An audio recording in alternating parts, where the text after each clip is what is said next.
private business number 9. The Honourable T.A. Franks to move. The Honourable Ms. Franks. Thank you, Mr. President. With some sadness, I move that this Council 1 notes the upcoming retirement of the Honourable Mark Parnell MLC after 15 years of service to the people and Parliament of South Australia. 2, recognises his role as the first member of the Greens to be elected to this Parliament. And 3, wishes him well in his retirement and the years ahead. Seconded? Seconded. Thank you, Mr. President. Ms. Franks. I shall use the privilege of the mover of the motion to be the one who sums up with concluding comments after the Honourable Mark Parnell has spoken. Mark Parnell has the call. Thank you, Mr. President. I would like to begin by thanking my colleague of 11 years, the Honourable Tammy Franks, for moving the motion to allow me to make some final reflections on my time here in Parliament before I officially retire at the end of next week. It was a great day back in 2010 when Tammy was first elected and I was no longer the Greens Shadow Minister for everything. Having only half the portfolios is a much more civilised arrangement.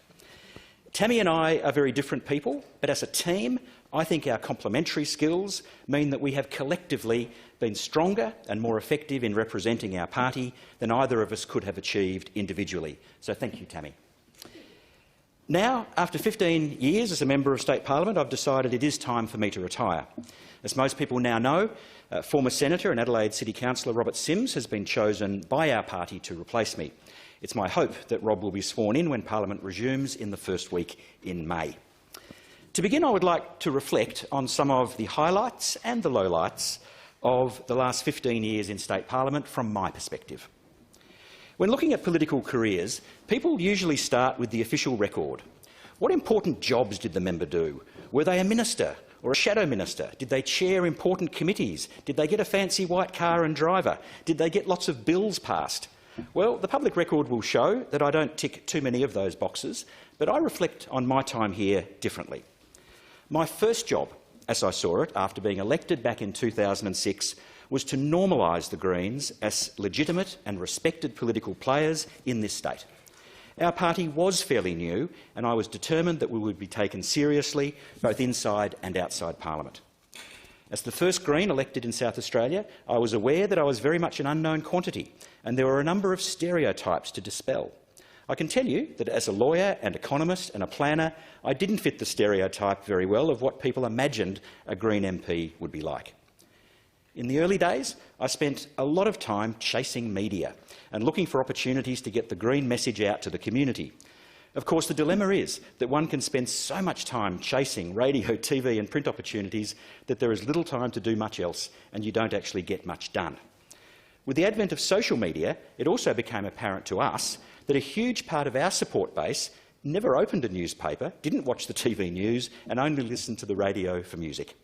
So in more recent years, we have tried to be more targeted in communicating with South Australians.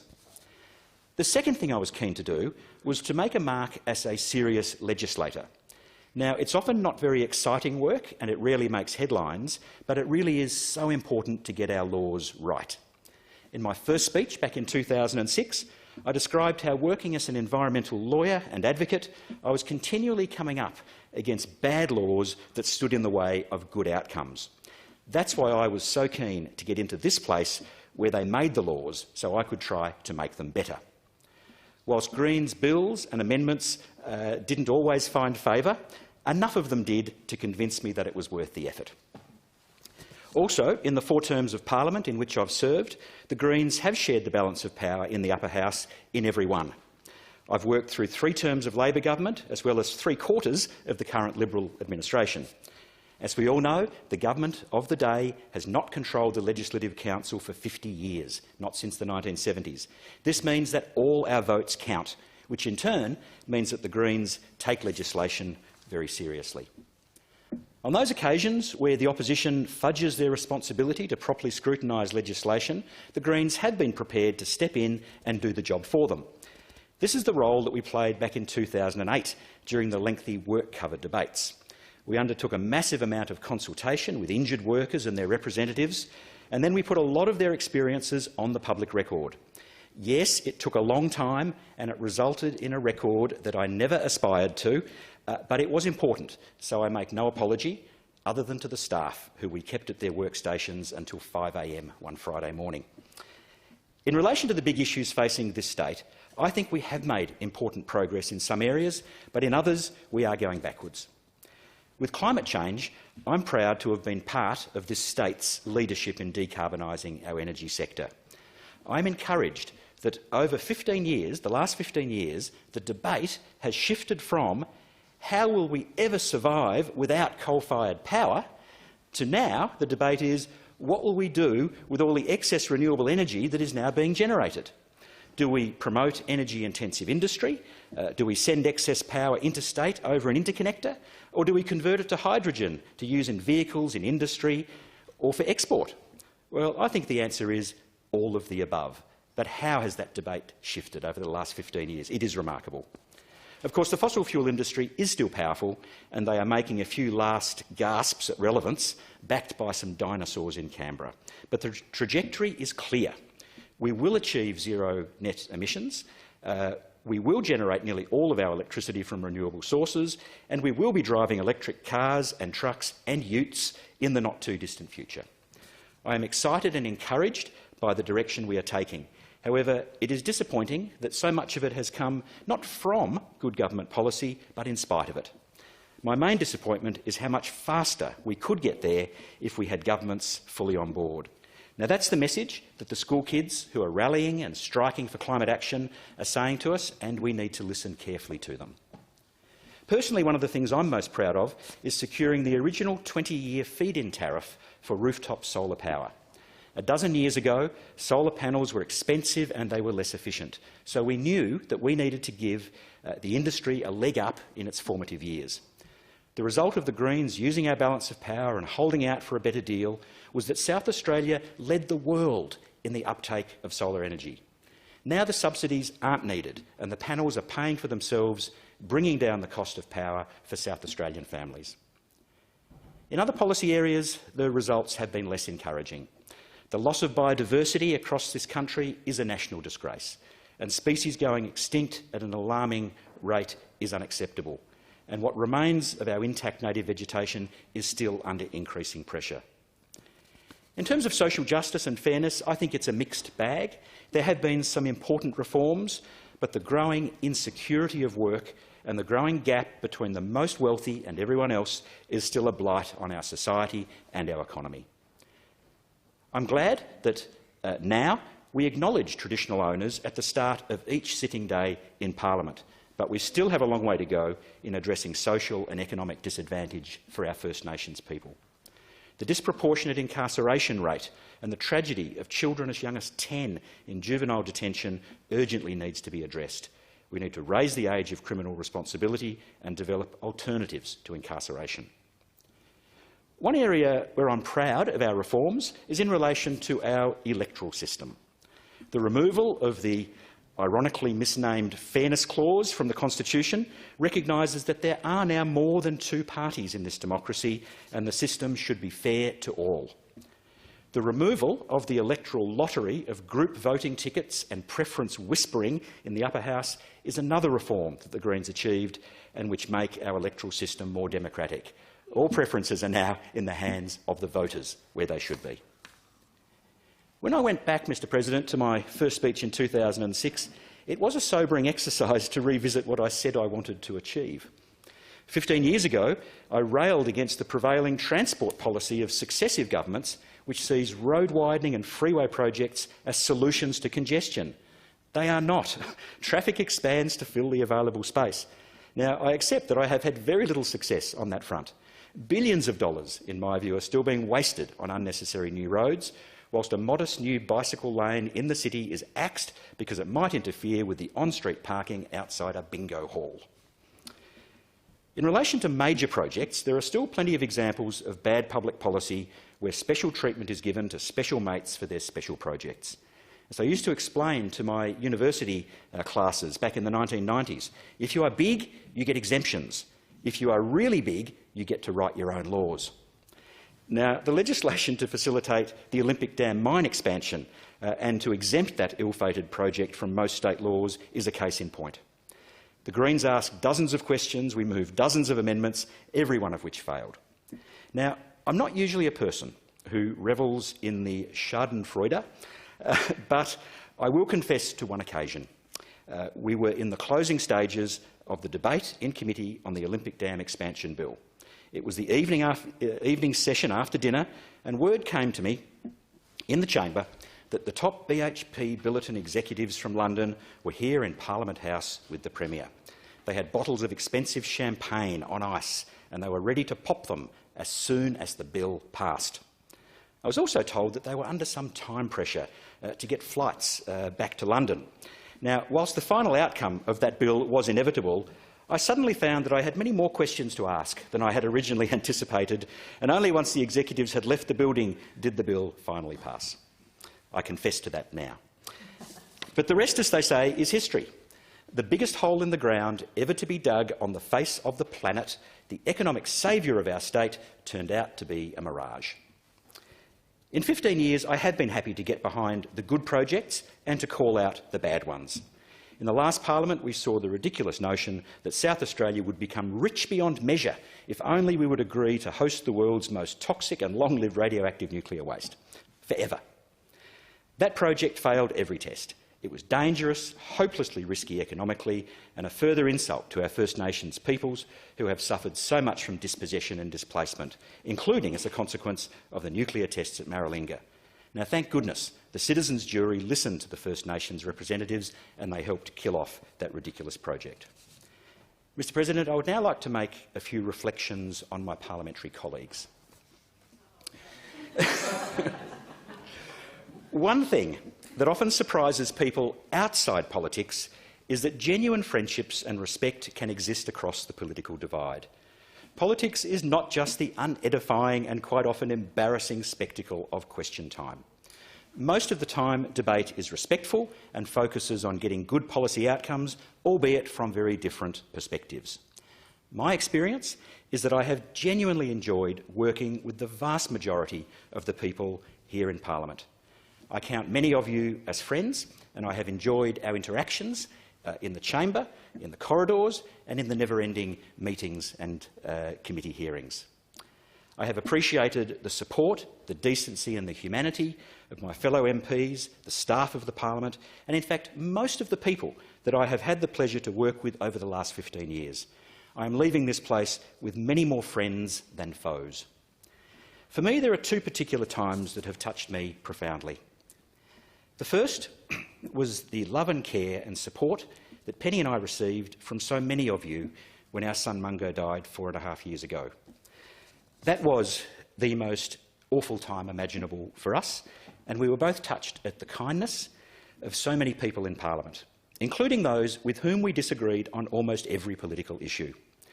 In our deepest despair, it was a comfort to be touched by genuine humanity completely divorced from politics. The second time was when I ended up in hospital 2 years ago with a heart condition that resulted in a quadruple heart bypass operation. Again, so many members and staff showed enormous kindness, so much so, in fact, that I genuinely felt that I might actually be missed if I didn't make a full recovery and get back to work. So I did both. And for the record, I can still run 10 kilometres in under an hour, and another ultramarathon is still on my bucket list. So I thank you all for that. So to my parliamentary colleagues and all those who worked here, thank you for your friendship and respect. I will miss working with you. Whilst on the subject of thanks, I want to give a special mention to my staff, in particular to my loyal and long-serving Chief of Staff, Kate Mussered. Kate has been with me from day one in 2006. She is probably the longest-serving Greens staffer in the country, and she is a consummate professional. Kate's diligence, her attention to detail and her commitment to the highest standards of service to constituents and to the Parliament has been a feature of her time here. In many ways, Kate has been in large part responsible for the good reputation that our office has enjoyed both inside and outside Parliament over the last 15 years. So thank you, Kate. I'd also like to thank some previous staff members who stuck with me for long periods. In particular, Craig Wilkins, who worked with us for 7 years before becoming Chief Executive of the Conservation Council. Also, Emily Bird, who was with us for 5 years and is now the office manager for one of the Greens ministers. I love that sound. One of the Greens ministers in the Green Labor coalition government in the ACT Legislative Assembly. For the record, being part of government is still on our agenda in this state, and I predict it will happen faster than most people think. I would also like to thank the dozens of other administrative and research staff, casuals, interns and trainees who have committed themselves to what we like to call the Green Project over the last 15 years. Outside our parliamentary office, however, we have also been supported by the broader Green family of members, supporters and voters. Only a few of us aspire to or reach public office, and it's important that we remember that we owe our positions to a legion of unsung volunteers. These are the Greens members and supporters who staff the polling booths, knock on doors, develop policies, raise money and keep the party organisation going. We could not do what we do without that support. Now, I know that many Greens members would have liked to come in today, but thanks to COVID, they're watching proceedings online instead. To my Greens colleagues, thank you for your support and the faith that you've placed in me over the last 15 years. My final thank yous are to my family. For the last 38 years, Penny and I have embarked on countless adventures and joint projects. One of those projects, back in 1995, was helping to form a new Green political party in South Australia. From 10 people in our suburban lounge room to getting candidates elected at every state and federal election since 2006, Penny and I have shared our love of service and our commitment to making the world a better place through parliamentary democracy. For 38 years, we've been each other's sounding boards, kept each other honest, called out BS where appropriate. Penny, I would not be here without your love and support, and I couldn't have done this work for 15 years without you, so thank you. A political life is rewarding, but it also comes at a cost. Families often miss out because the time and emotional commitment of the job can be overwhelming. So to our grown-up kids, Ellie and Felix, thank you for hanging in there with us. You were school kids when Mum and I got into this political caper, and now you have made wonderful, independent lives for yourselves. Thank you for your love and support, and thank you for coming along today. You were here at the start, so it's only fitting that you're here at the end as well. As to the future, the most common question I've been asked recently is, what am I going to do next? Before Parliament, I spent 16 years working for non-profit conservation groups. It is a wonderful sector. It's full of passionate, community-minded people, nearly all of whom are volunteers. So I'm looking forward to returning to my roots. One project, though, that my Chief of Staff, Kate Mussered, and I will be working on over coming months is to prepare some civics training material. With 32 years of parliamentary experience between us and another 25 or so years in the community sector, we reckon we've learnt a few things that we can usefully share. The object of this project will be to help community groups and campaigners more effectively engage with Parliament and with other arms of government. Now, I expect most members of Parliament would agree how little most of our constituents know about the business of government and lawmaking. Now, this is an observation rather than a criticism. Most normal people are busy making a living, raising their families and being part of their community. The business of politics and the workings of government appear remote and irrelevant to many until it impacts you or the things that you care about.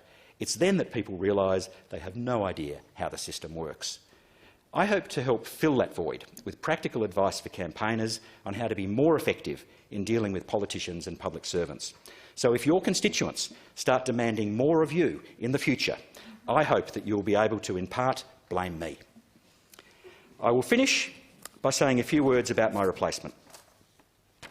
Late last year, Robert Sims was successful in a ballot of all Greens members to be our lead upper house candidate at the election next March and for any casual vacancy that arose.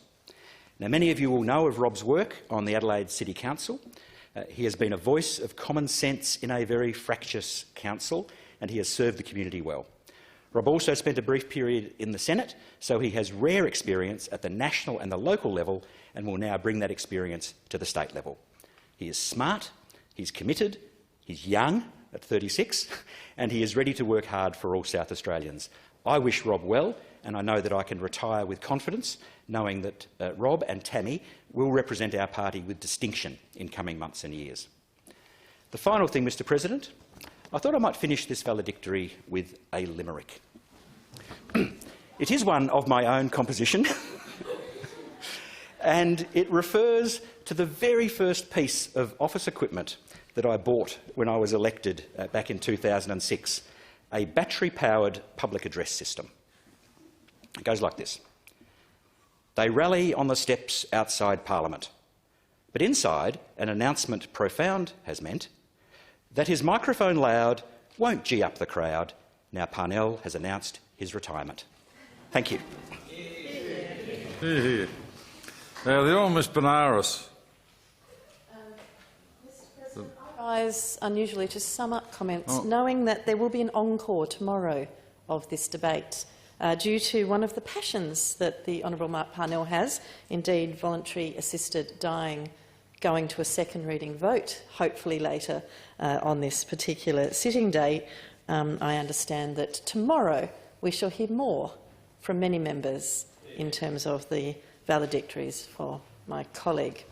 Indeed, it is well known that the Honourable Mark Parnell is Wikipedia famous, Mr President, for setting a record filibuster in our Parliament's history, and indeed with an 8-hour contribution to voice his opposition, then as the sole Greens member, to the changes to work cover and the reduction to injured workers' payments. He's also, though, has achieved many things in this Parliament. He's secured $250,000 for consumer advocacy in the setting of water pricing and protection for tenants when their landlord doesn't pay their water bill. He's also, as I've noted, championed voluntary euthanasia many times over many years. Indeed, his expertise and knowledge in planning law, I think, is second to none in this place and the other, and he has used that expertise to great effect to make outstanding and positive contributions to our legislation. In over 15 years in Parliament, the Honourable Mark Parnell's continued advocacy for equality and human rights and pushing for changes that protect the Greens' shared values of promoting unity within our democracy and our 4 pillars, indeed, of environmental sustainability, social justice, peace and non-violence, and indeed, and very importantly, grassroots democracy. He has enhanced our democracy, and as he noted, by changing the upper house voting system to provide that option for preferential voting, putting preferences in the hands of punters rather than the backroom preference deals of the preference whisperers and the backroom boys, promoting power to the people. He has also had the deepest of respect for the environment, for promoting cleaner industries and notably supporting solar power in South Australia. He has helped make South Australia a renewable energy powerhouse, Mr President. He, of course, did stand very much at the forefront of the campaign against building that international nuclear waste dump in South Australia, a proposal well and truly, I hope, now very much dumped itself. For a long time, the Honourable Mark Parnell has supported renters in their rights to have safety in their homes and security in their tenure, while also ensuring that landlords meet the minimum property standards and ensuring that housing is for people and not for profiteering. He successfully passed a climate emergency motion, a declaration of this upper house, and he promoted recognition from climate scientists and the voice of the community in that debate here in this council. He's pushed for legislation to protect cyclists, and indeed by implementing a legislated distance of 1 metre or more when overtaking on roads of up to 60 km per hour. He's done so many things in his 15 years here, and indeed that filibuster, I think, is probably one of the most well-known parts of Mark's work, other than being the bloke with the beard from the Greens. He is well known for his ability to speak and be good on his feet. But our state party director has reflected on that work cover filibuster, and in the words of Dominic McGovern, I'd like to share with the council just how our Greens members feel about the wonderful leadership of Mark Parnell. Quote, "There are lots of good stories I could tell about Mark and his time in Parliament and in the party, but here's a good one. Famously, Mark spoke for over 8 hours in opposition to a Labor government bill that cut payments to injured workers. When people ask him about the speech, he denies it was a filibuster. He maintains to this day that he was relaying important information to the Parliament. He told Parliament stories of injured workers, and he gave them a voice in the debate. I like this story, continues Mr McGovern, because it shows a few of Muck's great qualities. It shows he takes principled stands and has a firm commitment to justice. It shows he is not afraid of hard work. It shows he is committed to being a voice to those often without a voice, and it shows his humility. Commitment to justice, hard work and being a voice to those without one, humility. What more could you ask for an elected representative? And indeed, what more could the Greens have asked for our first elected representative in this state? Well, I, for one, could have done with less dad jokes and a few less limericks. Mr President, I also have a limerick. We did not compare notes prior to this, but I was moved for the first time in possibly my entire life, or at least 4 decades, to pen a limerick for that Polly Parnell, which goes, Mr President, there once was a Polly who cycled. He liked speaking, and he recycled. His name Mark Parnell, though here we say farewell, his contribution is still far from final. And indeed it is far from final in terms of his contribution to the public life of this state, and I do wish him well with the future years. But I also note that while he may still be up for running a marathon in real life, he has also run a marathon in parliamentary terms for the Greens. He is currently the longest continuing serving Greens MP in the country as of last month. So I congratulate him for running that particular marathon. It must have been very lonely to be here as the sole Greens member of this parliament. I thank him for his warm welcome and his support over the 11 years that I have joined him. And indeed, he's been a very hard act to follow and will be a very difficult act to follow, but I'm sure that he will offer every support to our party and to our future parliamentarians for us to continue to prosper. With that, I commend the motion. I'll put the question that the motion be agreed to. Those to the question say aye. Against say no. I think the ayes have it. Clerk. Notice of motion private.